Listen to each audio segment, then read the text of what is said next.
was a one-man shop? Well, I didn't even name it that. I mean, I told you the story about when I bought my pizza kitchen. The guy that sold me all the equipment when I did the event for him, he decided that I'm called Pizza Joe. He made it up himself. Yeah, that's cute. When I go into the shop, they call me Pizza Joe. See what we believe about Jesus, it's way worse. But the truth is, what really is a belief, Sophie? Like, what is it? Why do you believe? Do you believe because you were told to, or because you know it? I mean, I feel like it's not. It's faith, right? A belief is something that you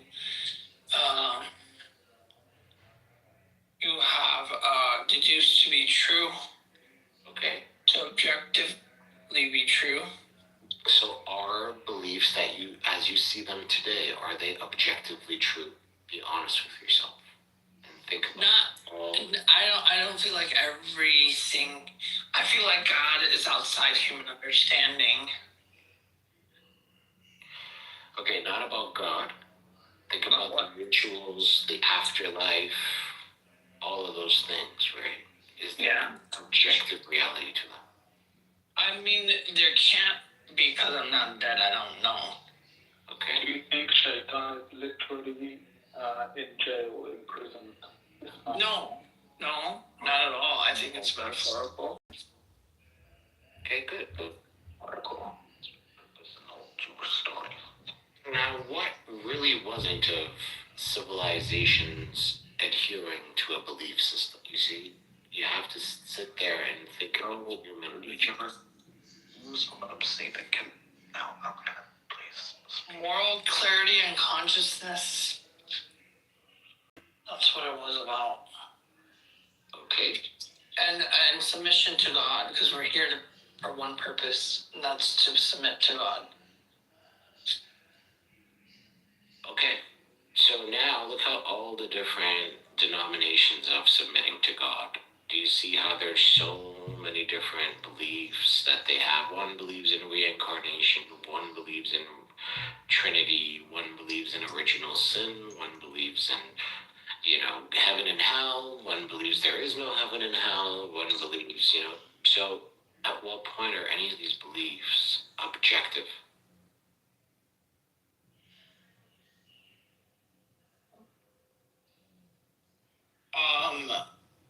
Well, you can look at historical context, and you can deduce it with logic. So that's very good, right? We agree with that. The issue is that the belief comes first, and then people tend to call the evidence that they gather logic and historically accurate documentation to suit that belief that they already hold to. So, for example, there's no evidence prophets ever speaking to Gabriel. Ever. Nobody saw him. Nobody saw him speaking to the wall or the sky or anything. It was a claim. So how do you objectively expect people to believe that he was actually speaking to Gabriel? I mean, it's the same thing as how do you objectively expect people to believe that there is a God? There are certain things that are unexplained, which is why there's divinity. Which is why everything has a causation, right? That's why we believe that it's from the divine. It's from a higher power. Mm-hmm. Don't know. Just because you don't see it doesn't mean that it didn't happen or anything. Well, even what'd you say? Even within Islam, the idea of God is something that's heavily, contested. They don't even know if God is a person-like entity sitting on a throne with his shin in his two right hands judging us. That's You know, people, there is no objective reality to even God. because People claim to know God, but then they also claim that he's unknowable.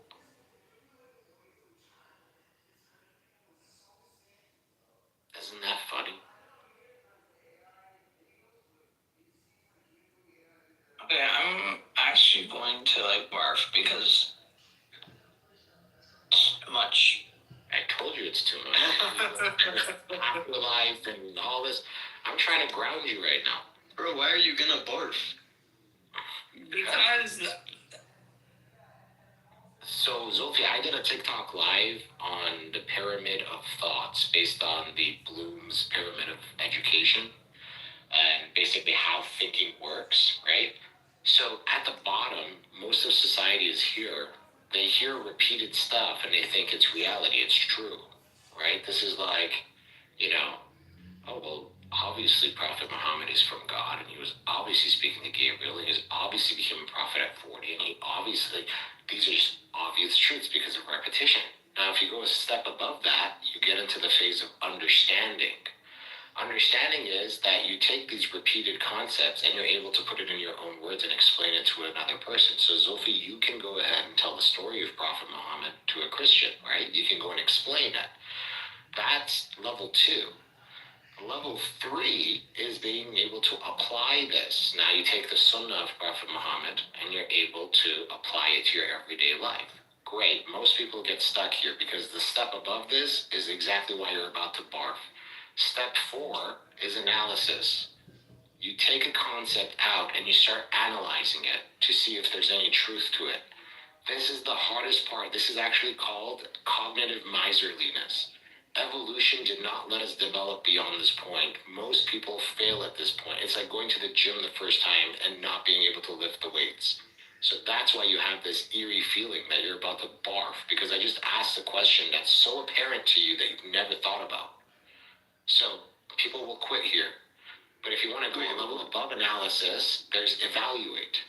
Evaluate is that now that you've seen the truth and you've seen the evidence, you pass a judgment on it. When you pass a judgment on it, it requires a lot of courage and you will be shunned by the rest of society. And then the last phase of thinking and thought is being a creator. That's what a prophet is. When you're able to create realities because you understand every aspect of thought and you're able to inject your reality into other people's reality. That is prophethood. So many people will go through this entire pyramid getting stuck at where you said you were going to barf. And that's the analysis phase. You just pluck it out and you start observing it for what it actually is. And you're like, no, I don't want to look at this. This is going to take me into blasphemy and I'm going to get shunned by my community and my family and I'm going to be a kafir. So I'm going to leave this and put it under the rug and go back to repetition and regurgitation of repeated information. And that's level 2. And most of society sits there. Wait, Hadi, can you tell me what happens after the Sunnah? So first is understanding. Is remembering. So people tell you things like Surah Fatiha, remember Surah Fatiha, repetition. Then the second stage is understanding. That's when you can tell people what Surah Fatiha means and where it came from, and you can put it in your own words, the gist of it. Okay. The level above that is Sunnah, or it's called the application phase. Can you take Surah Fatiha and apply it to your everyday life and your thoughts and understanding? And the step above that is analysis, right? And again, this isn't mine. This is the taxonomy of objective thinking by Bloom's education. I think it came out from the University of Chicago and the School of Psychology. It's brilliant to sit there and think about, but the after application, it's analysis. This is where people's minds crash out. It takes a special type of mind to keep going further. Because at this point, you reach the point of what religions call, this is blasphemy, this is haram, you're an atheist, you're a kafir, you're whatever. This is the part that people get stuck in, and so they'll regress back to just simply applying what they know. Well, to the best of what I know, if I pray 5 times a day and fast in Ramadan, then that's fine. That's all I ever needed. I don't need to go beyond this, right? This is not necessary for me to think beyond this point. When you go to analysis, well, now you're going to pluck it out and observe it. You're going to see it for what it is. You're going to be critical of it. You're going to look for faults in it. You're going to look to prove it. You're not going to be afraid of asking questions. And then after you do that, thinking becomes structural. When thinking becomes structural, you start seeing things differently, and people will shun you for it. For example, if I look at my lamp in my hotel room right now, I'll just look at it as a whole and say that's a lamp, right? This is just a lamp. A person who thinks structurally will see a lamp, will see the bulb, the stem, the cord that goes into the wall. You'll see all the pieces that make the lamp instead of the lamp as a whole. And if you go tell people, hey, look at this lamp, look at all these pieces and they're like, dude, what are you talking about? It's just a stupid lamp. Stop thinking like this. And that's exactly how people think about religion. If I start peeling things away from you, and I start giving you historical evidence, and I start taking the fairy dust out of the way you think about religion, you say, oh, I'm about to barf. What are you doing, dude? You're going to make me a kafir if I keep thinking like this. And that's exactly it. You're not going to become a kafir. You're going to become rational, God forbid. Because for as long as you've been alive, you've been rewarded for dogma. You got rewards for saying Imam Ali is higher than all the prophets, and you got rewards for, reciting Quran and saying it's the word of God and it's unchangeable. You got reward, you got praise. You're like, wow, you're so eloquent, smart boy. You're such a smart kid. Get to analysis phase. Well, now you're gonna see things structurally. Hey, Zolvi, why are you thinking like this, dude? It's haram. Like, stop thinking this way. Just leave this concept. Leave this content. This is haram. You're going to become a disbeliever at the end of this. And once you pass that analysis phase, now you do something courageous and you pass judgment on it. You evaluate. What was this really? What was Prophet Muhammad trying to tell 7th century Arabs? What was the purpose of fasting? Was it because, our sins needed to be forgiven, or was it a ritual practice designed for a sense of community, to practice discipline, you start evaluating and passing judgment? What was it about the 5 prayers a day that Prophet Muhammad, instilled in the hearts of the people? Was this the entire concept of Islam, or was there a deeper message? And then you're able to pass judgment. And once you're able to pass judgment of what things really are, you start approaching something called objective reality. Well, no, that thing I was taught as a kid was not objective reality. I am not the selected sect of Islam that's, bountiful to become part of the heavens and so on and so forth. And not everyone is going to go to hell because my mommy and daddy told me they're not from us and they're born into kufr and all this. Well, I can now pass judgment on it, and objective reality becomes more real. It becomes, you start seeing God in everything and everyone. You stop seeing people from a place of judgment, and you start judging the beliefs you were taught. And then once you transcend that, you get Khomeinism, you get creatorship. When you start seeing narratives and beliefs as what they truly are, you're able to author your own beliefs and inject it into society. This is Neo from the Matrix, when he chooses to be the chosen one. That is really it. That's the whole point. When you choose to become a creator, when you have the courage to become a creator, when you've understood every aspect of life and reality itself, you have the luxury of picking up the pen and writing something like the Quran, writing a new legislation, a new theory of government that'll change the world forever. I'm ready. I'm ready to be a creator. That's the Ubermensch, my man. You're ready. Dude, I'm ready to be the Ubermensch. You're the next Ubermensch, man. I believe in you. I have the book ready. I have my Quran. Make sure you put that Shaitan spell in it. No. I'm here to bring people to higher consciousness. Oh, yeah. So I have a question. What is the difference between you guys and atheists? To be honest, We don't believe in anything except God. What do you mean? What's the difference between us and atheists, bro? What are you trying to say? That we're theists. Like, what the hell? okay. Brother, existence itself is God. Nobody's more theist than us. Well, what do you We see everything. Atheists just see accidents. They say all that exists is we material. Like unconscious material. We say all that exists is the conscious God. what these guys are saying, Wolfie, is similar to what Mawla Amir al-Mu'mineen said. I don't do anything unless I see Allah. Traditional Before it, in it, and out. And the traditional religious people, they're like in between atheists, true believers.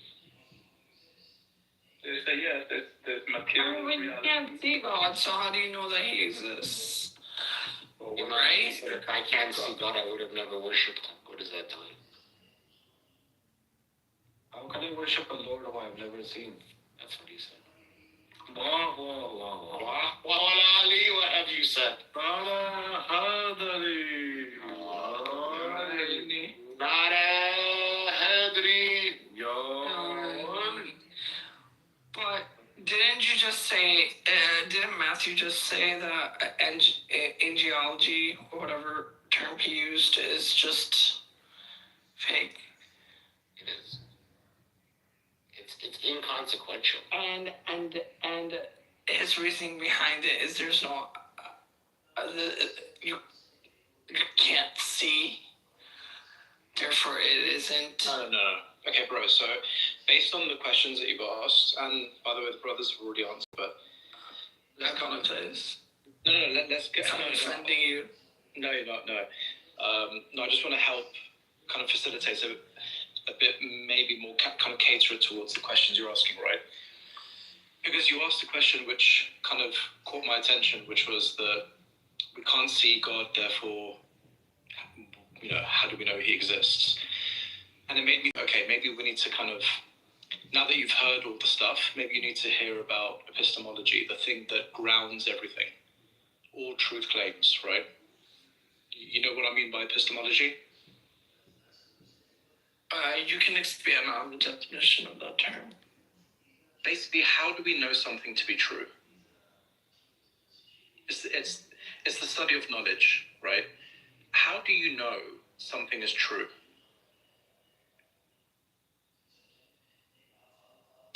So if I were to ask Findings, sorry?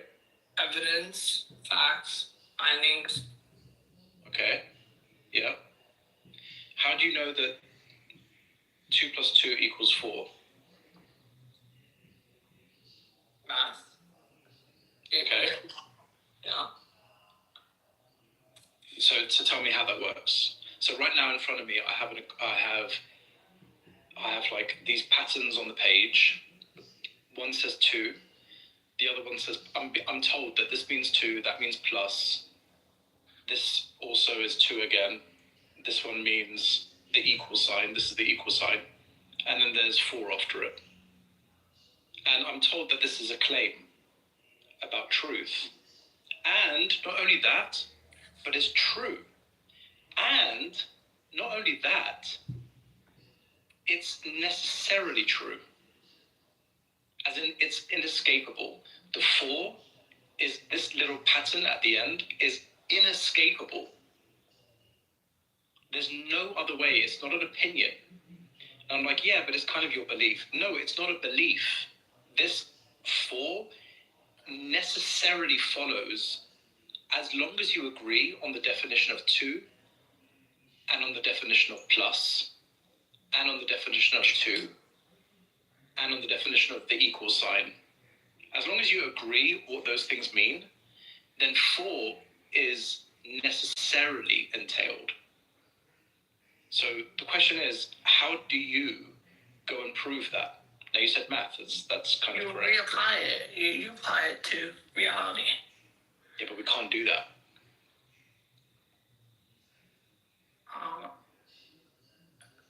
If I have 2 apples, right, and then I get another 2 apples, I can count 1, 2, 3, 4. 3, 4, right? Yeah, but this is not a proof.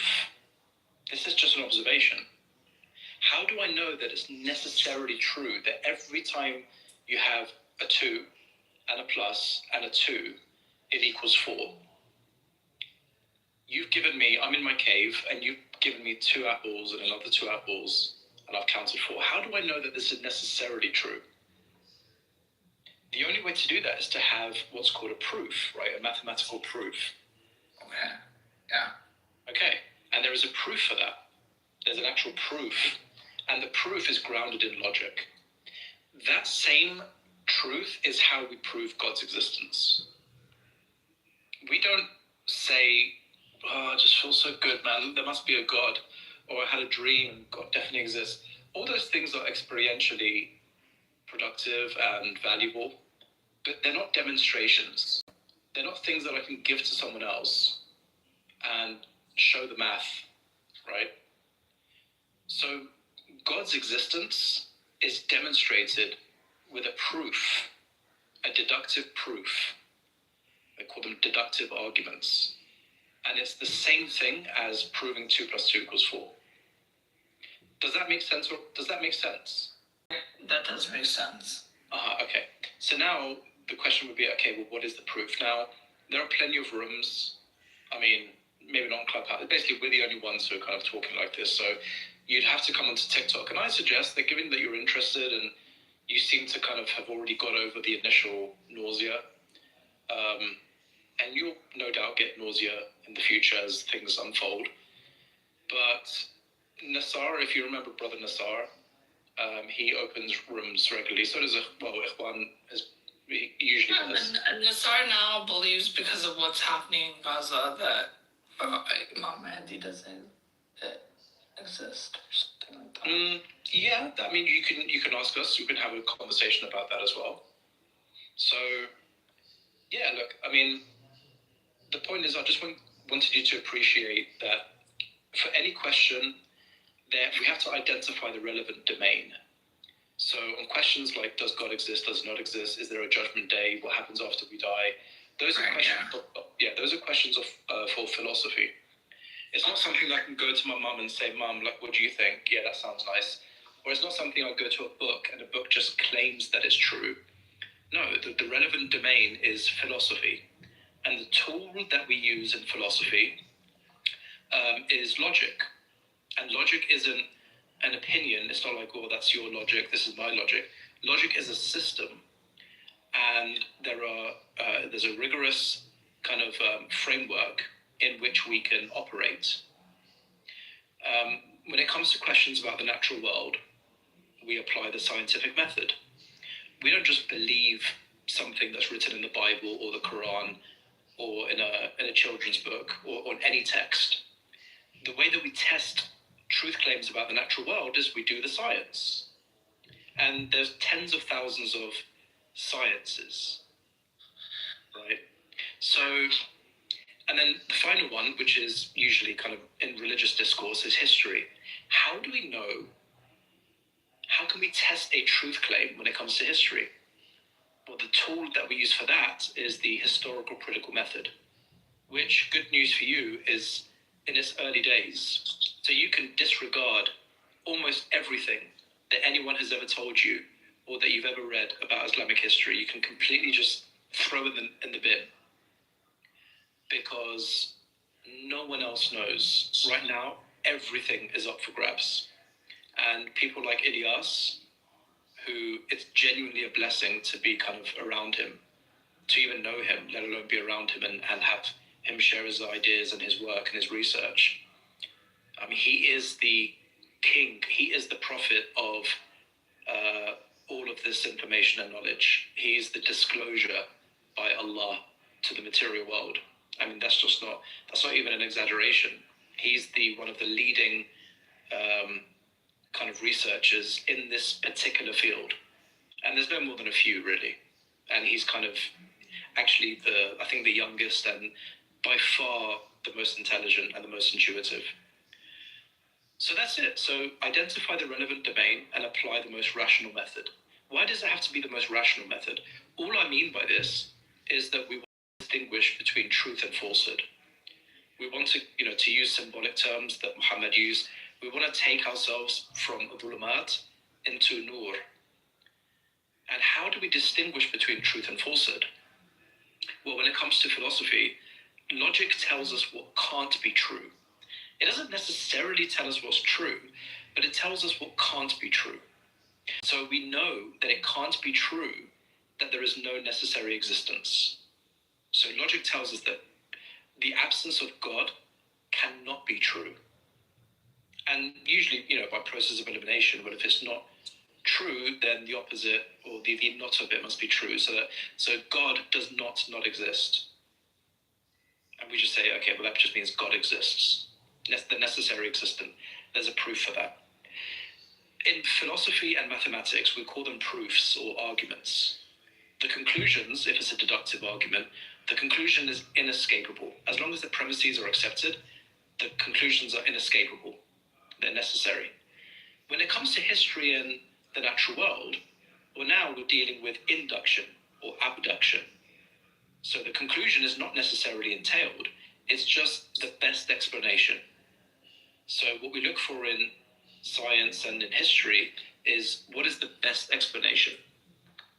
So if we have data points, for example, the origin of humans, okay? For many centuries, everyone, millennia, people have different origin myths. The one that survived the best, at least in the kind of post-classical, late antique world, was the creation of Adam myth. And it still survives to this day because Muhammad repurposed it and he made such a big impact that people still believe it to be true. But we know that it's not true. We not only know that there's no evidence of Adam's existence or any mechanism by which, a piece of clay would turn into a human. We also have overwhelming evidence to the contrary, that actually humans evolved from common ancestor and that all life evolved from a common ancestor or common ancestors. That's applying the scientific method. In fact, there's more evidence for evolution alone than there is for all claims made within traditionalist Islam. And so as a Muslim, as a rationalist Muslim, as a true Muslim, one ought to submit to reality. And the reality that's presented to us is that evolution overwhelmingly is the best explanation for human origin. Hey guys, Hey Snooky. it's me, following. Aha, Snooky.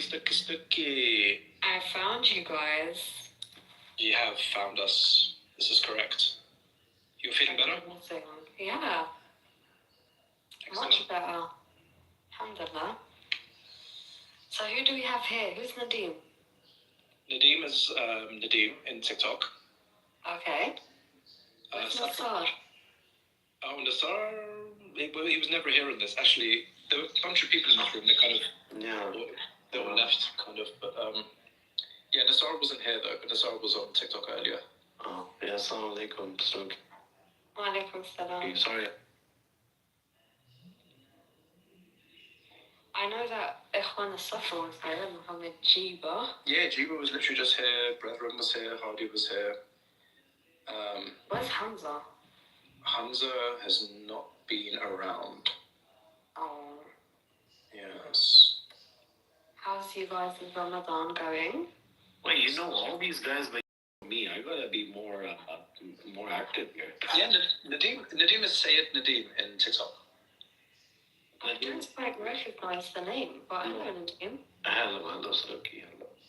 By the way, Wolfie, are you there? Like, did you fall asleep or yani? No, I'm listening. Oh, did you understand what I was saying generally? Or? Yeah, of course. I mean, I minored in philosophy. Oh, based, as they say, as the kids say. Based. Who even created that term? That was 2 years ago. Based. Yeah, but we have to revive it. No, he's a philosopher, Maxi. I'm Lux Back in the Maxi. day, I love how Snooky put. Snooky, how old are you? I'm 24. Back in the day for you was literally yesterday. Back in the day. Back in the day, they would say skeen. That's what we would say. Miskina. Oh, Skeen, yeah, Skeen, yeah. In. By the way, you know the word peak? Of course. Yeah, I literally coined that. Really? Yes. No I way. have witnesses. Do they say peak in America? Yeah, we say that all the time. I coined that. No, you didn't. I did. No, I'm saying wallah, I coined it with my friend. When was the first time you used it? We need critical history analysis right now. It would have been, so I was around like 17, so it would have been 1999, and I was standing outside my friend's entrance, okay, and I told him, let's create a word. I swear to God. Now listen, okay, let me be completely transparent.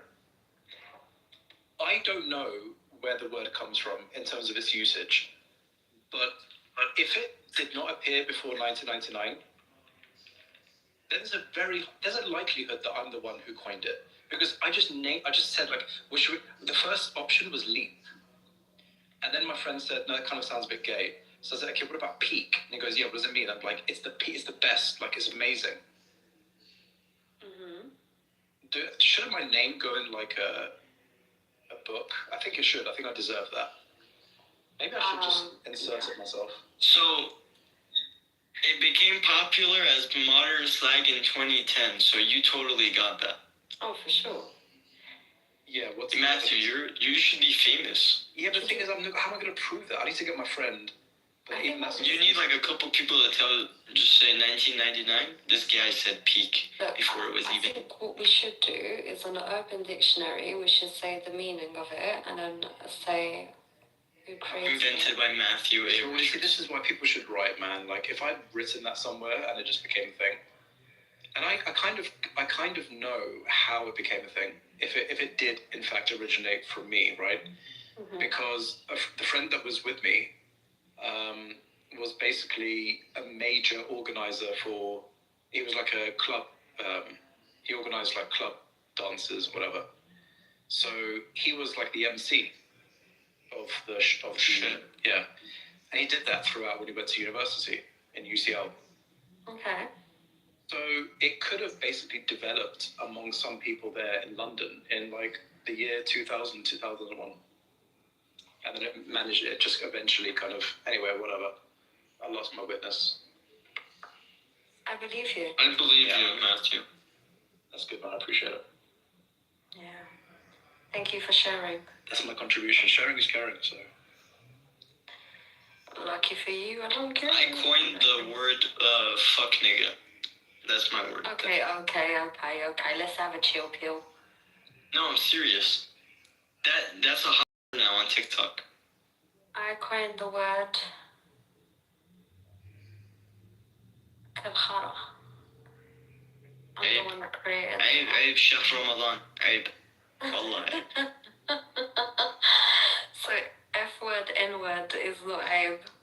Yeah, F word, N word is a fun word. Like, yay, we're just a bunch of FNs, you know? It's nice, but you're like, what you said, it has like an emotional damage. Like, I'm thinking about, I'm not eating all day, I'm hungry, and then you tell me that, like, wow. Damn, I apologize for the emotional distress caused. I think I have to sue you for emotional damage. Emotional damage. I would love for you to sue. I want someone to sue me. Really? I would love for someone What to if sue me. I sue you on the day of judgment for all your good deeds? Yeah. I hold you in front of Allah and be like, Ya Allah, she called me Kitover. Okay, alright. Now you're doing too much, Sonny Jim. I'm gonna take all your good deeds. Oh, please don't do that.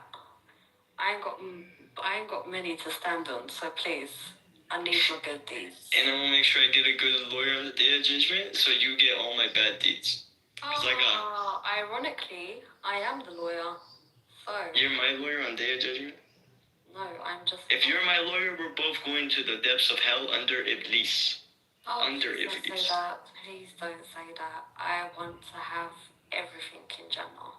I want to ask for that Birkin 25 in Jannah. I have many mansions in Jannah. Wallahi al-Azim. Okay. Wallah. Where's Ahmed? We need Ahmed in the room. Literally, Ahmed was here. I think we have a private phone call, like, literally now, in the next 2 minutes. Okay. Let me see.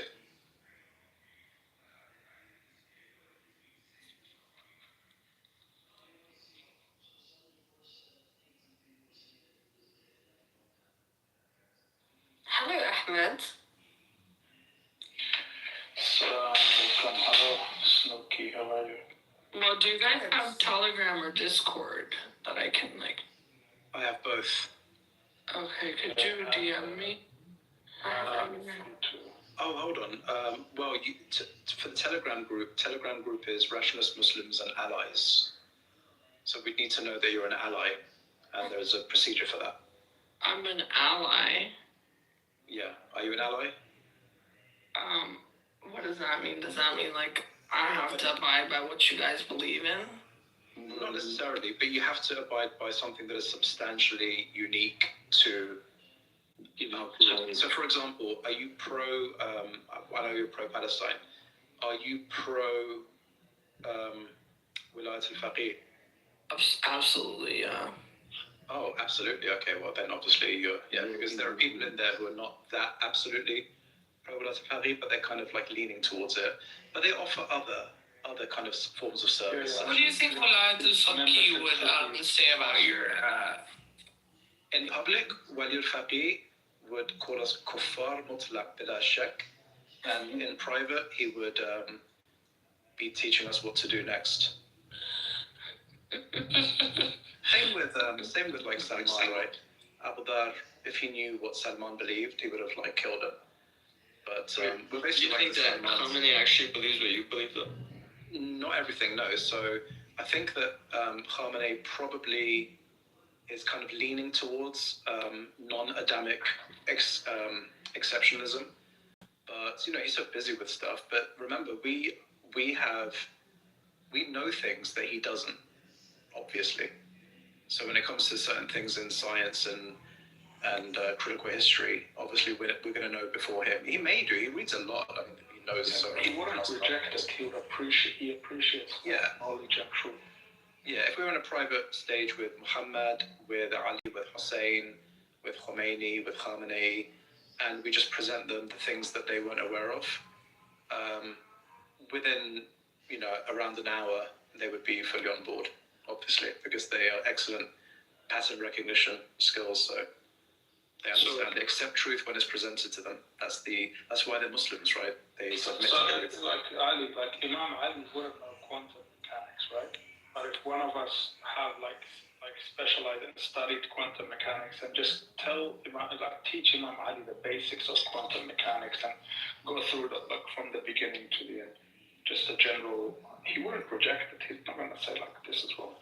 Yeah, in fact, if it was Muhammad, he would say, this is this particular thing, whatever it is, it may not be quantum mechanics, this particular thing, we have to repurpose this for this reason, for example, for whatever reason. That's it. These people were bidomainal geniuses. These were the most epic individuals. Epic. We can't even appreciate their self-sacrificial nature. They did something. Think about the creativity and genius of Muhammad. Absolutely epic individual. And alhamdulillah, because of us, we're the only ones who actually can defend Muhammad objectively. These dogmatist traditionalists, I'm not talking about every dogmatist traditional, I'm talking about the ones who are just really vulgar and horrible against, truth. Shayatari.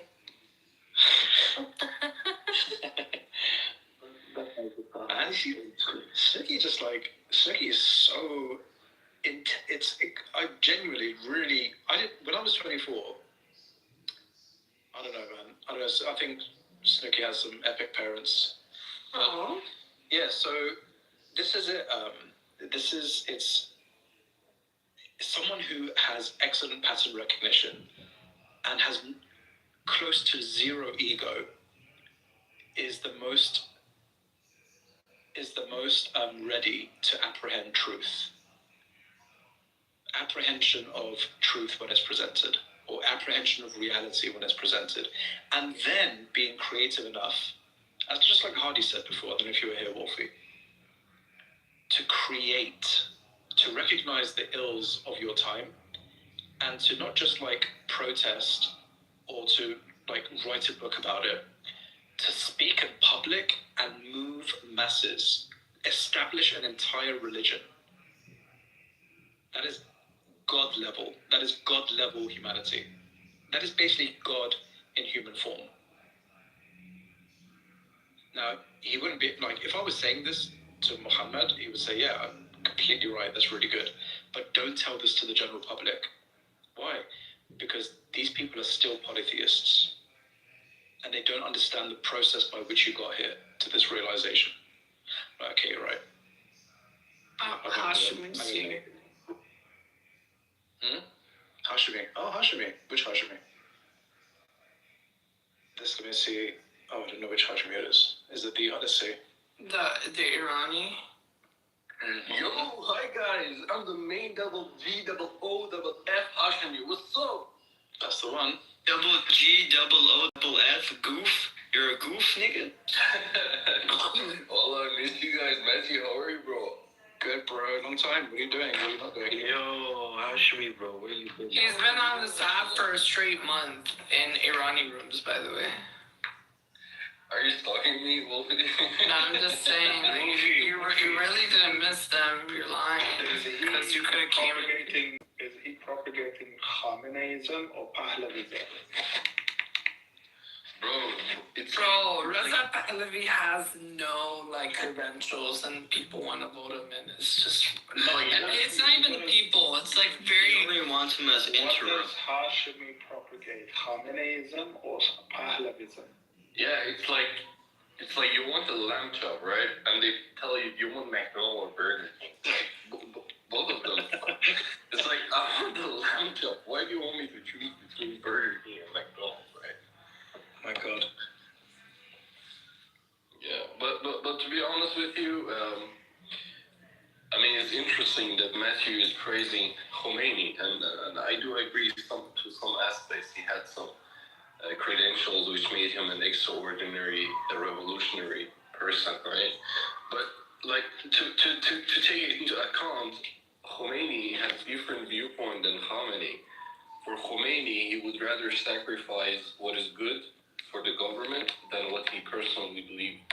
So he was advocating for what the people want that benefited them. But Khamenei is not like this. He's a very stubborn person. Hashimi, what if the people have been propagandized by, by BBC International, Iran, BBC Farsi, Iran International, basically like Mossad propaganda. What do we, when people are working against their own interest and the interest of the nation? So, like, I'm giving you a hypothetical scenario. What should a ruler do when the people have been there's been social engineering that's been done, and the people are basically working against the interest of the... I had this conversation with you like for 2-3 hours. We talked about the influence of media, and I actually brought a very important point for you, that the media would have not have any influence if there was not any flaw in the system. Yeah, but there is always going to be a flaw. There is never going to be a utopia. Right? Yeah, so but like, the flaw is not like for example, Russia. One second. Bro, for example, the question is, why can't Iran use media to infiltrate the American society? It is because the American society... No, because it doesn't have the same budget, and it doesn't have the satellites, the budget. Bro, Iranian national TV has more budget than... One second, bro. Iran cannot compete like militarily or like in the same level as America, because they're like, one's a global superpower, one's like a regional power that's under sanctions and under a lot of economic hardship and so on. Yeah. So it's not just as easy as why doesn't Iran do the same thing as propaganda as well? Because America has no problems. America is a utopia, therefore no one can propagandize the American public. No, I'm not saying they don't have problems with utopia. I'm saying in the society level, right? Yeah, the American public themselves are propagandized heavily, to the point that when it comes out that their whole government is captured by a foreign nation, blackmailed, and the judges, the president, the most powerful people ruling the country are compromised. There is not even a protest or like a march. That's how propaganda is. Even the Bataba's vaccine? Yeah. So like, what does a country do? Like whether it's Ukraine or Iran or China or any country, when half of its population has been propagandized, whether like the enemy is using legitimate concerns or it's made up nonsense, that's irrelevant. But what does the country do when half its population has been propagandized to commit terrorism in its own soil? Give me 5 minutes, I'm gonna come back. I have to do this phone call. Give me 5. Yeah, okay. He has to go to Reddit to what's the best response to this shubha. Also, yeah, like people in Iran, a lot of them that are protesting have nothing to lose, right? Because of the sanctions, people are crippled from being impoverished. The economic situation in Iran is bad. However, it's not as bad as Yemen or Lebanon. There's countries with 99% of the value of the currency has been destroyed. That's not bad. It is bad, but the economic welfare of the people, like you don't have people starving in Iran from malnutrition, like in Yemen. Right? However, Yemen, because it doesn't have internet access and all of the, the population of Yemen is actually not as propagandized as the population of Iran. So when you have Western propaganda that's working to get the population to work against its own interests, so the West can implement a regime change, like they did in Ukraine, like they did in Georgia. I get it, but why can't the people of Iran, or even the Palestinians, actually just become peaceful activists and say, okay, we don't want conflict anymore. We're going to disengage, demilitarize. Let's just see how this goes. Hello? 1 second. If you're gonna engage, to listen and then speak. Okay, so I'll bring you back, but don't interrupt.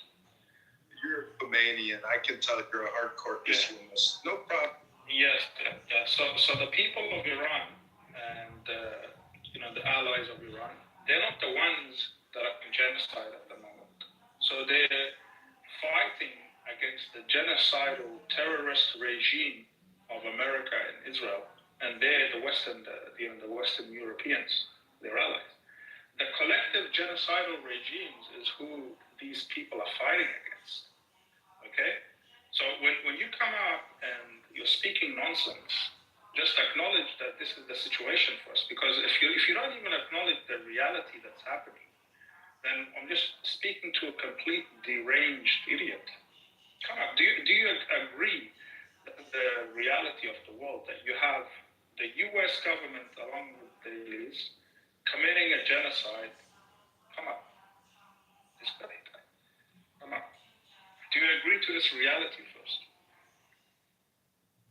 Agree that projection is real, and that when you call me a deranged idiot, you're the deranged idiot.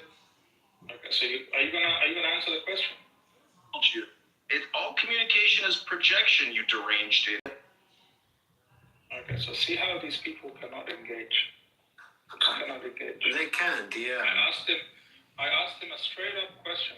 If we have to first agree on facts. If we can't agree on simple fact on the reality of what's happening around the world, then it's just gonna speak nonsense.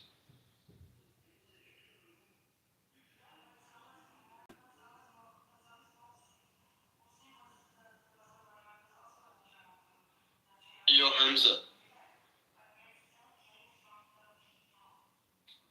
Assalamu alaikum.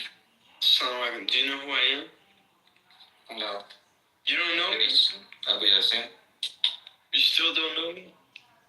No. Sorry, man. You sound like Abu Yassin. Bro, I'm Ali Ahmed, bro. You don't know Ali Ahmed? Oh, Ali Ahmed. Yeah, bro. Habibi. Habibi, bro. You don't know who I am, bro. I still have no idea. Well, that's my bad too. Well, I'm just bad with names, bro. dude, I'm the Persian kid who calls you for vapes, bro. Oh, what's up, Ali? Now I remember. Bro, I hopped on your TikTok and I told you God had a dick. That's crazy. That's crazy. You were debating the Sunni guys.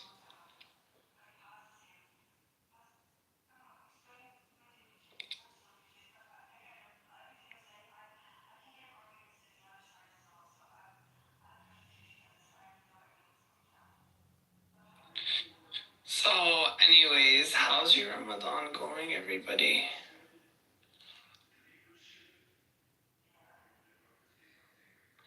Do you guys wake up for suhoor and stuff, or no? You guys fast differently, too.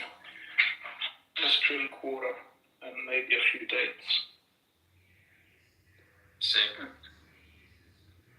I can't have like a heavy suhoor because I don't know, I just feel sick in the morning afterwards.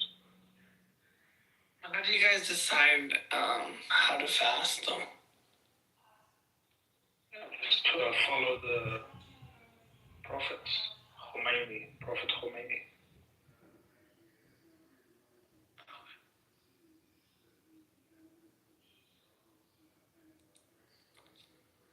What about you, Wolf? How's your Ramadan going? Going great, bro. Today was a very successful day for me, I feel. Assalamu alaikum. Matthew, I want to ask you a question. How's the discussion coming along with Sayyid Ali? Has he contacted you, or have you contacted him? So I had a discussion with the brethren, and we came to the conclusion that there's no point discussing any of these topics if the others, if the traditionalists don't even understand our epistemology.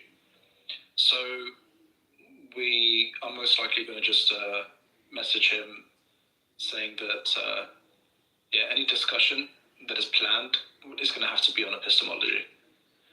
That's where everything begins and ends. That's fine. Let's see what he says. Yeah, we'll see. Wait, what did you guys want to discuss? Well, I mean, we've never really wanted to discuss with them, but over the last few years, they've just been, as you probably know, they've just been attacking us in every possible way, really, verbal abuse, insults. Who are these people? Just basically the dogmatist traditionalists, the ones that are the most vocal, so like Muhammad Rafid and Abu Hamza, Shadi. Oh, really? Where are they? I mean, it was on Clubhouse, and then we moved on to TikTok, and now they're on TikTok. Alibaba, those kind of individuals. Alibaba, Yes. he's the biggest idiot, bro. Oh, God. Nobody even holds to his traditional view. Yeah. And so they were begging. I'm going to say Alibaba, bro. They've just been acting like absolute clowns. So obviously because Bayat is, really, he's just a decent person. He's got class, They were begging him because they know he has reputation. The reason why he has reputation is not because he believes what believes. No, he will takfir us in a minute. But that's not important. That's his theology. But he has the class. sweetest man in the world. Well, he has class and he has his own position, and so he has reputation, and so they know that they'll never have that, right? Because they're just clowns. So they were begging him to basically kind of de-platform us. Not that we're ever on his platform actually, but just to kind of like have this fatwa against us. So Sayyid declined, as he would do, because he's like, I need to speak with these guys. So he reached out to us in different ways and said, let's have a conversation. And then he said, pick the 5 most controversial topics. So obviously there's a bunch of topics that, are incredibly blasphemous for traditionalists. And And so, yeah, we had to think about the 5 most controversial topics, but then we realized that, in the end, it's kind of pointless. The only way to help him understand is to understand what our epistemology is. But topics, just to answer your question, topics would include eternal creation, the fact that creation is eternal. That's really where it started, actually, a few years ago. And then, obviously, it's just kind of evolved. So everything. I mean, it's just evolution versus creation of Adam theory, or myth. Sorry, evolution theory versus creation of Adam myth. The occultation legend. So, they obviously believe in the occultation of the 12th Imam. We don't. The historical critical method, which obviously demonstrates that a lot of the... So do you guys believe in the 12th Imam at all? Some of us are maybe convinced that Imam Hassan al-Askari did actually have a son, and but the occultation legend that was most likely manufactured, no one accepts that as like historical or true. So do you believe like the Sunnis do, where he's not born yet? No, so basically, well, firstly, you need to understand the concept of ghaiba in the first place, right? Was it something which was a newly invented concept at the time of Imam Hassan al-Askari, or what? So the answer to that is no, right? Ghaiba is actually a very old concept. In fact, I would even go back to even old apocalyptic Jewish literature, right? But in the traditional Shia sense, ghaiba actually begins by the demise of Amir al-Mu'mineen, right? That certain of his Shias actually did believe that he went into ghaiba and he's going to return back and rule the world. So, what does serious case of drug selling, drug laundering, money laundering, drug selling.